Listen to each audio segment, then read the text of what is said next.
10 kahulugan ng mais sa panaginip.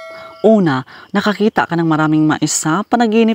Ito ay nangangahulugan ng kasaganaan o tagumpay na darating sa iyong buhay. Pangalawa, nag-aani ka ng mais sa panaginip.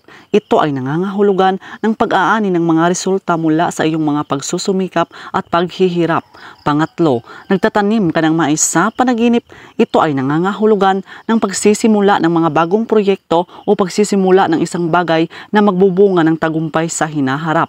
Pang-apat, kumain ka ng mais sa panaginip. Ito ay nangangahulugan ng kasiyahan o kaligayahan na dulot ng mga simpleng bagay sa iyong buhay. Panglima, binigyan ka ng mais sa panaginip. Ito ay nangangahulugan ng mga biyaya o tulong na matatamo mula sa ibang tao o sa mga pagkakataon na darating. Pang-anim, sariwang mais sa panaginip. Ito ay nangangahulugan ng bagong oportunidad o positibong pagbabago na dumarating sa iyong buhay. Pang-pito, nagbibinta ka ng mais sa panaginip. Ito ay nangangahulugan ng pagiging handa mong magbahagi ng iyong mga yaman o tagumpay sa ibang tao. Pang-walo, bumili ka ng mais sa panaginip.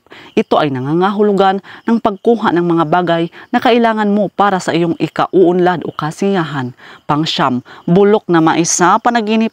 Ito ay nangangahulugan ng pagkatalo o hindi magandang pagkakataon na nagbigay ng kabiguan sa iyong buhay.